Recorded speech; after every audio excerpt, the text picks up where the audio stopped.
the Southland's #1 choice for news. Fox 11 News at 10. The day of reckoning was delayed in coming, and they should just take it. A jury hands down a record-shattering verdict against Big Tobacco, awarding $145 billion in damages. Good evening, I'm Christine Divide. And I'm John Beard. It is the biggest jury damage award ever. The class action lawsuit that took 2 years in the courtroom needed only 5 hours in the jury room. And today, the landmark decision. Christina Gonzalez here with details. Christina.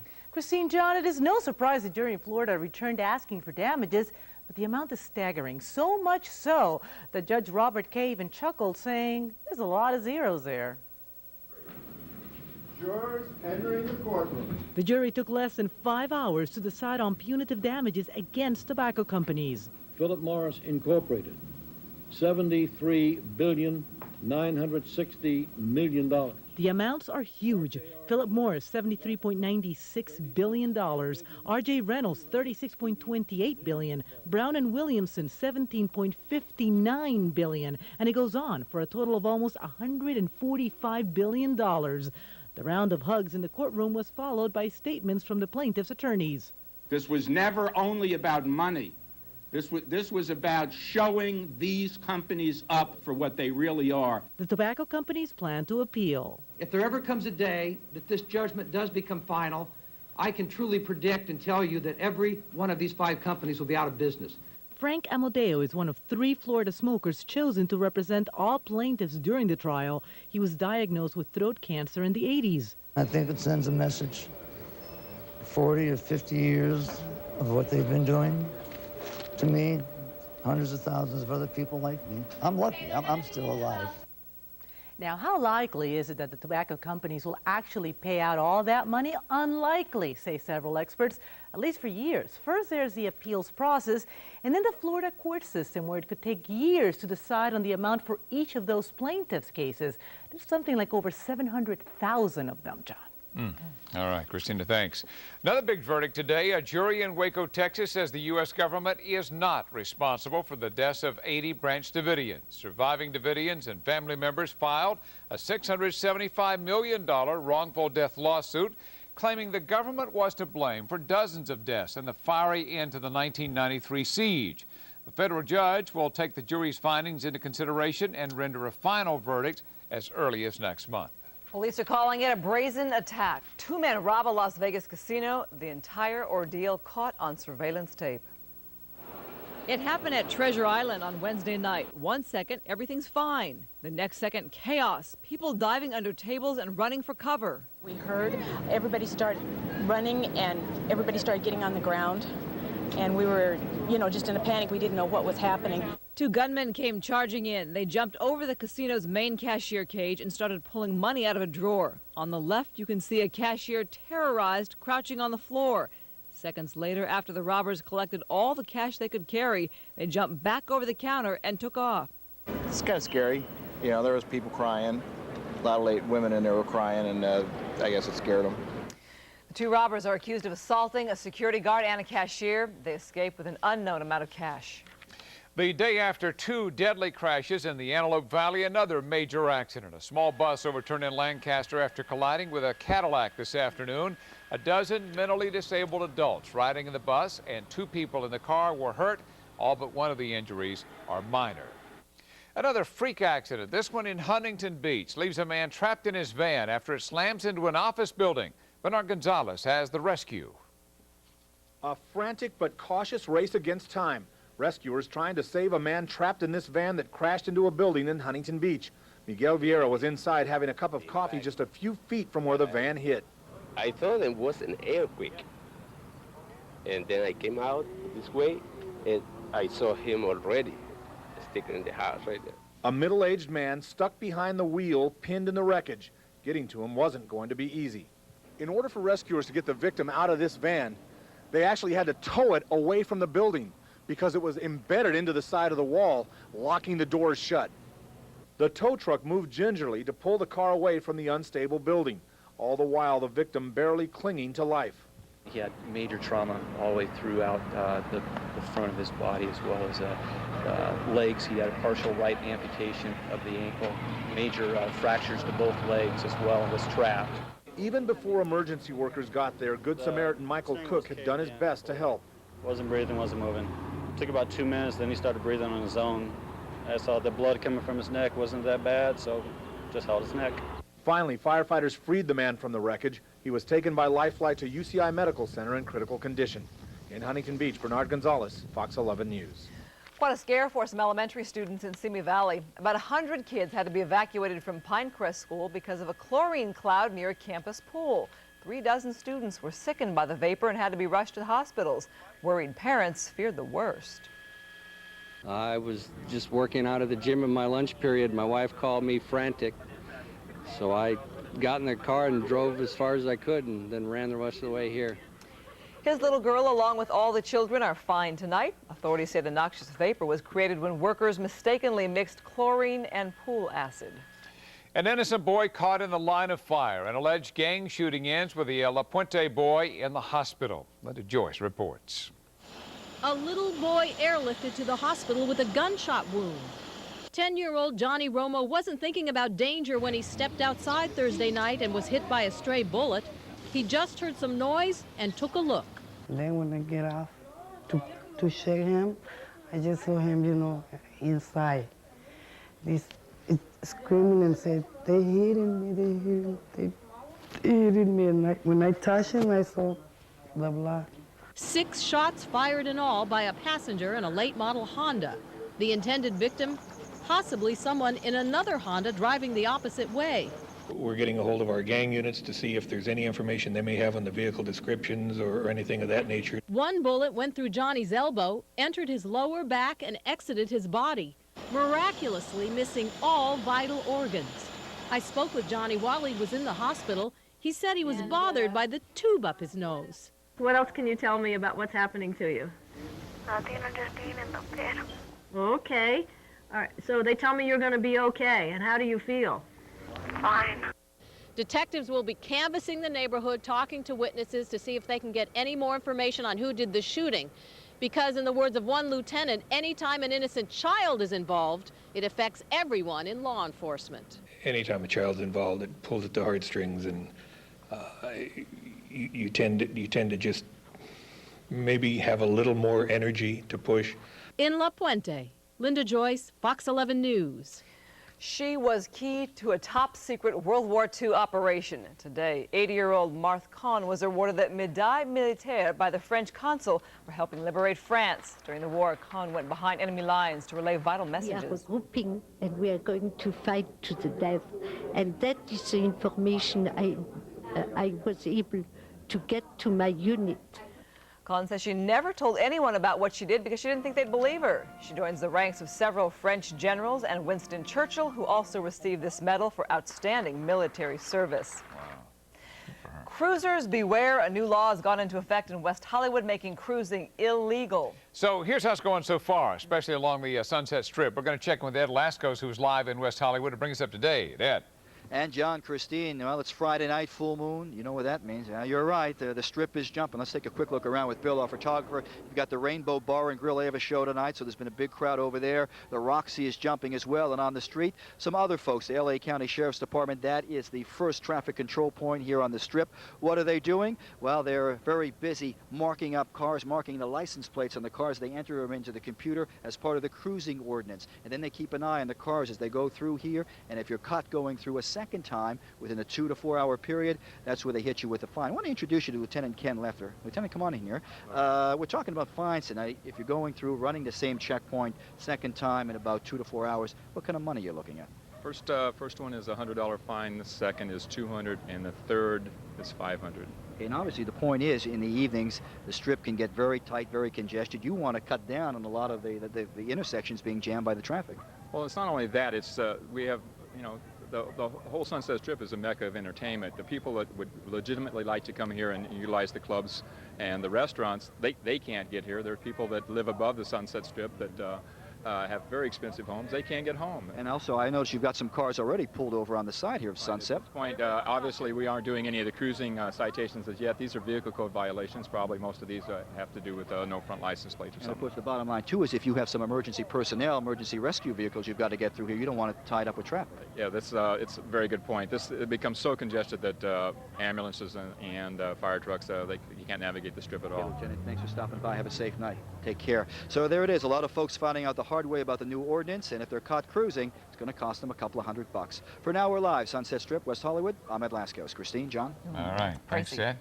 Well, it was supposed to sink, but it wasn't supposed to sink yet. Plans for a spectacular show are scuttled when a doomed warship goes to its watery grave. Plus, surveillance video leads to the arrest of 2 airline workers. You won't believe what they were stealing. Stop! Anyone moves, she's dead! I'll kill her! And a frightening ordeal, but it's only a test. We'll show you how security forces are preparing for the Summer Olympics. Good evening, I'm Mark Thompson. We're live at the Ford LA Street Race. Bruce Griggs, give it a crank, my friend. Oh! Sound like we're ready to ride. Just one of the things going around at the Southland weekend. We'll fill you in next.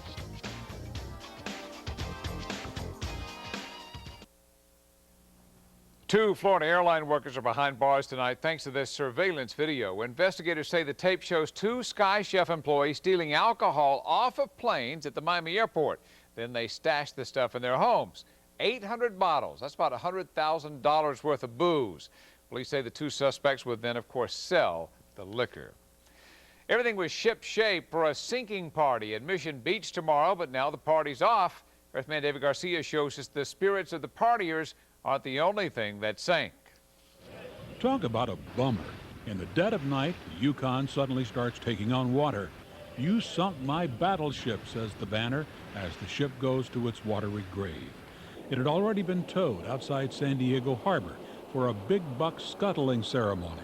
The 366-foot destroyer, retired from the Canadian Navy, chosen to be an artificial reef. It's good for the environment, it's good for the community, it's good for the economy, and it's exciting. In fact, while this may look like a gorgeous reef full of life, it's actually a sunken ship, one of several in the area, known as Wreck Alley, a diver's paradise. There's a mystique about wrecks.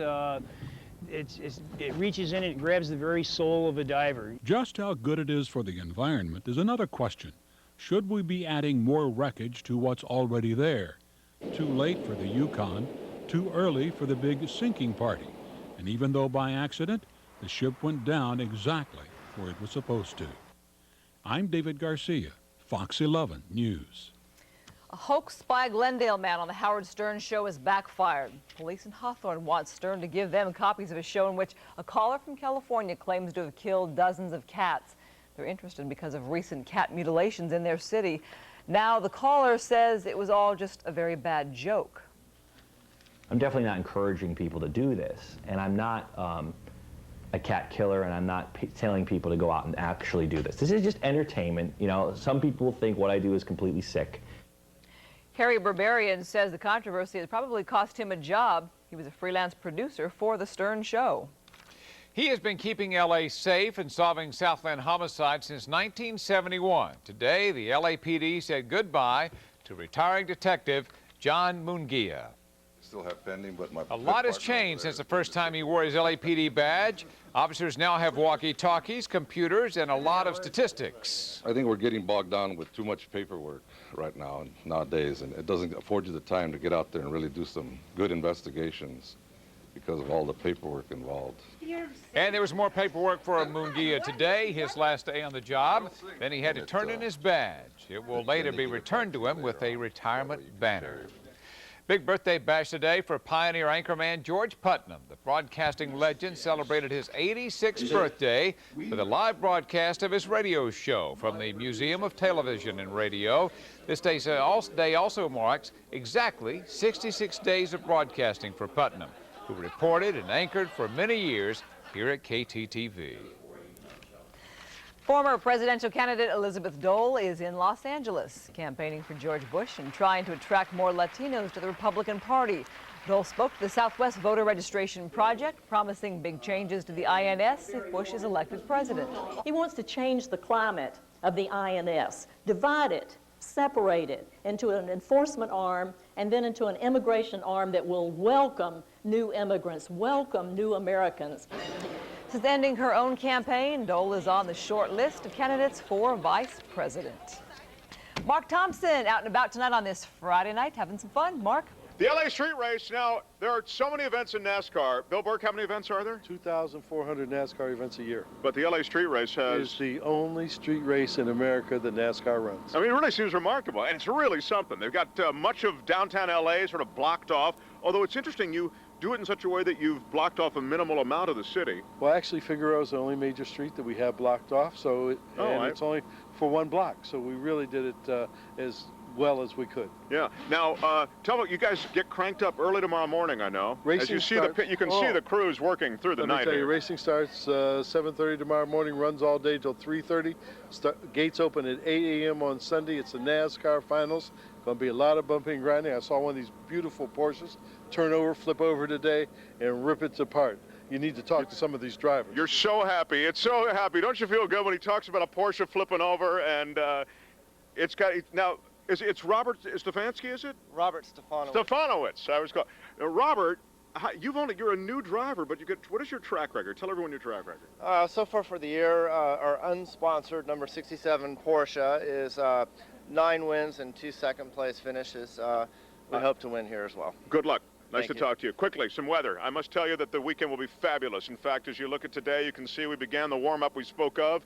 82 degrees downtown. 90s were present today. Riverside hit 95, 93 at Northridge. We will suffer in the way of air quality tomorrow inland. That's that building ridge of high pressure that will force the valleys into a health advisory situation. And look at the thunderstorms that crop up from Yosemite to Vegas, back into the Palm Springs area, and even in Big Bear. Because of tropical moisture moving into those areas, there will be thunderstorm development this weekend, and temperatures up, up, up. Readings should hit the 90s, well into the 90s inland, and the 5-day outlook, the warming really will peak tomorrow, but it'll still be plenty warm Sunday, and will cool a bit toward the first of the week. That's it. The LA street race starts at 7:30 tomorrow morning. Should be a lot of fun. Have a great weekend, whatever you decide to do. Do that. Thank you. That does sound like fun. Thanks a lot, Mark. They could be the most important team at the Summer Olympic Games. Stay down! Stay down! Get down! They won't be going for the gold, but we'll show you how security forces are preparing for the worst if it should ever happen in Sydney. And we'll give you a look at the competition that had students at a local university scrambling. I'm Randy Cardoon. Jerry West is still with the Lakers, I believe. And the Sparks taking a 3-time WNBA champion Houston tonight. Uh-oh, this is not a good sign. The Dodgers' $105 million man leaving tonight's game with an injury. The way that you walk, it's just the way that you talk, like it ain't no thing. Need a little cash for the weekend? Here are tonight's winning lottery numbers. Fantasy 5 combination 6, 7, 18, 30, and 34. The Daily 3 combination is 5, 3, and 5. And the Daily Derby winners, first place number 10, Solid Gold. Second place number 9, Winning Spirit. Third place number 3, Hot Shot. Race time 1:42:13. You are your foe, your friend, you are the paparazzi, you are the Anyone talk? Anyone move? She's dead! I'll kill her! Frighteningly real simulation of an airplane hijacking in Sydney, Australia. With the Olympic Games set to begin in September, organizers are preparing for the worst. Security chiefs have spent the last 2 years conducting anti-terrorist training exercises like this one. Preparing for the September Games is the largest security operation carried out in Australian peacetime history. Boy, that sure looks real, doesn't it? Yeah, it does. Sheesh. Well, nothing on that scale, but Randy says the local teams are having troubles of their own. Yeah, just a little bit, just when you thought everything was safe. What is a Dodger and Angel fan's worst nightmare? That has nothing to do with Dennis Rodman. How about having a key player or two walk off the field with a key injury? It happened tonight for both teams. Well, at least baseball's hit leader Darren Erstad had a pretty good night. 7th inning here, Angels down 3-2, but not for long. He rips one deep to right, and it put the Angels up 4-3. Well, then in the 8th inning, big trouble. You see right here, Kevin Brown is leaving the game due to a strained muscle in his shoulder. Day-to-day there. Garrett Anderson also came up injured, irritating his right shin. Ooh. Angels win 5-3. While Jerry West isn't commenting on his retirement rumors, I, for one, take them pretty seriously. West and I co-hosted a charity run at Staples back in January, and at that race he told me he was going to leave the Lakers at the end of the season. When I asked him how sure he was about it, he said, "Not sure enough for me to put it on the air, but pretty sure." It's been a pretty high-stress career for the Lakers vice president. 2 years ago, he talked about that stress during a news conference. His words still apply today, words he said then, even with another world championship. I just want to disappear. You know, to be candid with you, I don't want to be interviewed anymore. I don't want to sign any more autographs. I just want to get away. And it's something I think I need. You can sense it in his voice. No official comment from the Lakers. West, meanwhile, said he's going fishing in Alaska.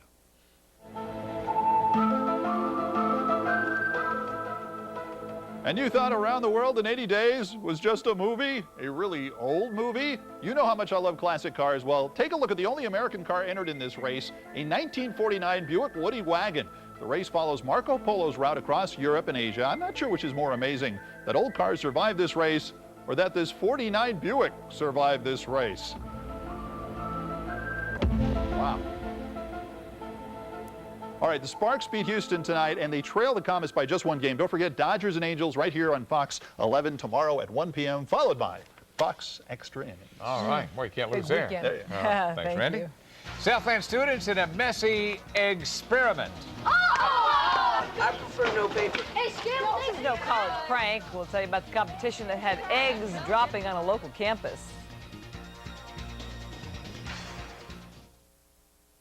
Some future scientists got a little egg on their faces and the sidewalk during a competition at Cal State Northridge. Take a look. 2, 1. See, the challenge is to drop a raw egg off a 4-story building without it breaking. It's all about packaging. Students use straws, popsicle sticks, lots of ingenuity. Look at the contraptions they came up with. Most of them did not work, but there were a few that survived intact. Do you hear the kids? Oh! I know, that's so much fun. I like that. That's it for Fox 11 News at 10. Be sure, though, to stay tuned now for a Fox 11 News special, Treasures of the American West. Now for Christine Divide, Mark Thompson, and Randy Cardoon. I'm John Beard. Thanks for watching. Have a great weekend. See you.